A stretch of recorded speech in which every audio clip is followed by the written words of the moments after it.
Hello, welcome back to another video of mykayaplus. I think today we are going to continue with some of the discussion we have covered in the previous episode, which is related to the EPF account tree.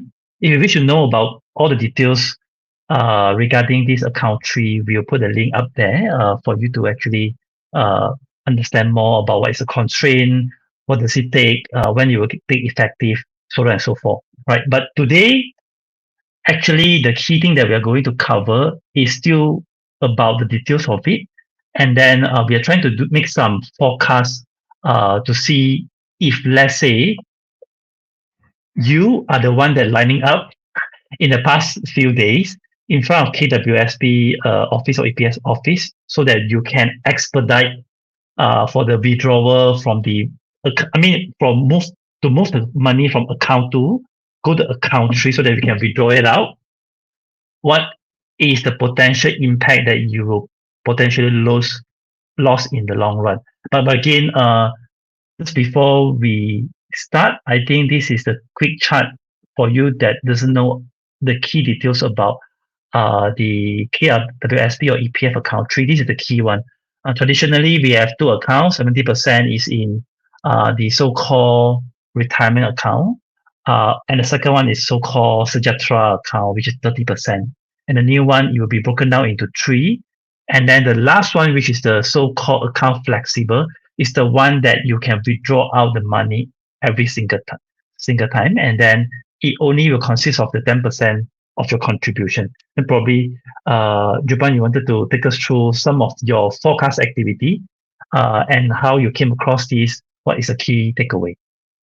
Yeah, so let's run a simulation where a typical Malaysian, starts working at age 25 and gets a starting pay of 2,500 ringgit a month.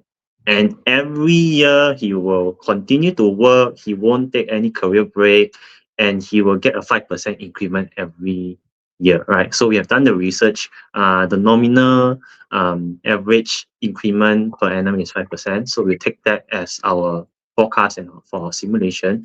And out of this, also a portion of this person's salary will also go into EPF, right? And due to the reason we have three accounts right now, the contribution will be split into three accounts. And we will then also apply a 6% return on top of the three accounts, right? Of course, if you choose to withdraw and touch flexible account, then definitely you will not be enjoying the compounded 6% returns. So the contribution part also as a starting part, because the person we are simulating, he just has a salary of 2,500 as a starting pay. So he will be enjoying a 24%, if not mistaken, 11 plus 13% contribution when his monthly pay is below 5K. But when it reaches above 5K at the age of 40, so the contribution will become 23%, right, which is 11 plus 12%. So we also made a very realistic assumption that as the person age, he will reach his peak where salary will increment will freeze. He will basically not enjoy any more increment once he reach a certain age. So we just put the age at age 49. So different people will have different scenarios down the road, but it's just an assumption. So you can see this is just basically the table format that we have simulated. So you can see by age 40, the person's monthly pay reach above 5K. That's why their EPF contribution drops to 11 plus 12%. So the EPF returns will be, or the EPF contribution will be split into, as you see, Persaraan, Sejahtera, and Flexible. And we are going to calculate all the contribution plus the accrued returns on top of just flexible account. So if you choose to take it all out, what is the difference compared to someone who does not take it out, right? So you will have the chart right here. The blue line will be the total amount that you will have in your EPF account flexible, and the orange line is actually the interest return, right? Or the dividend return, which we have put at 6%. So you can see that it's quite a lot. It is actually majority of the total flexible account amount should you choose not to withdraw it. And this is extrapolated to more a year extra on top of 55. You can see by 56, so actually you have actually 100,000 inside flexible account, right? So if I were just to stop at age 55 as the cutoff point, the total amount that you should have in your account flexible is going to come to a total amount of 97k. By 56 years old, it will go past 100k, right? The total contributed from your monthly salary deduction, that part makes up from the capital, and the capital is just 35.6k. Whereas the balance 62k is going to come from the compounded accrued returns of EPF at 6% from start of 25 years old every year until you reach 55 years old. So from here you can see that it is a very powerful compounding tool, even though it's just a 6% return every year. So you save 35.6k, but because you are doing it compoundedly, systematically every year, you get additional 62k, and you actually will have additional 100k if you choose not to touch. And if you are following the simulation, of course, if you're earning more and if you get increment, you get promotion, that amount will definitely be more than 100k by the time you reach 55 years old. So Junbing, any thoughts or any comments after we run through this basic simulation? Yeah, I think that there's a few numbers just to put it into your mind. Is technically you are only forced to contribute 35k. You didn't Yep. touch it, you will get 61k, and end up you have about 97k for your retirement just from account 3. So Yep. think of it that way. So the compounding is one of the very magical stuff that I think everyone shouldn't miss. The longer it is, the higher the percentage return. Let's say go by 0.5 different, you also make a huge one. Let's say you compound over 10 to 20. Of course, for EPF perspective, you will at least go until 55 years old, right?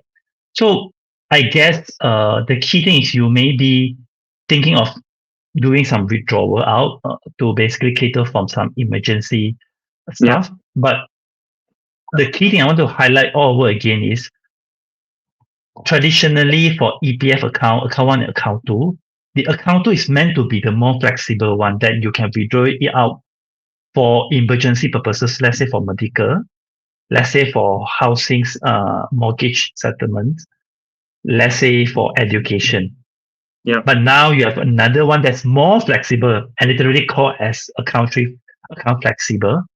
Then you really need to think twice, because there's a reason why the government force you to do some saving. It's not only from the country perspective, it also for yourself. So you can get more money to basically live up a good life after retirement. But of course, if on a higher level, when the government have more money to invest, technically they can get more return. Maybe it's a very bad example, but you can also put this into contrast. Let's say you go into a casino and your tokens or your chips is very small. Then of course the return will be harder as well. For example, so that's why if you ask me, I won't touch account 3.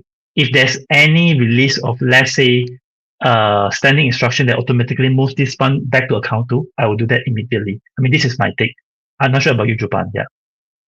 Yeah, I think the purpose of this video, or even the video previously that we've done, is just to reinforce the message to most Malaysian, if not all, is that if you don't really have the need for it, right? If it's going to be withdrawn out for vacation, for nonsensical things, then I think it's not worth doing it, right?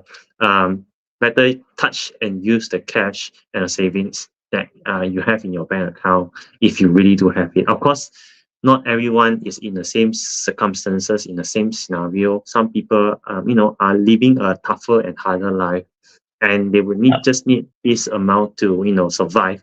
Then by all means, use it sparingly and use it wisely, right? But if you're not someone who is in this kind of dire situation, definitely not advisable to do anything not beneficial with that amount, because as we shown you, it is actually going to bring you a very risk-free six-figure return by just holding it there and not touching it. And I think no one would want to argue that they wouldn't like to have an extra 100k, right, when they hit the age of 55 or 56 years old. Yeah, I think hopefully this video is, giving another perspective of it. If Yep. you have any question or if you have anything you want us to cover more, feel free to leave it in the comment section. And then if you think this video is actually helpful, please give us a like button, share this out Yep. to the social medias, and then stay tuned to our next video. I think that's about it for today. Take care, everyone. Bye bye. Yep. Bye bye.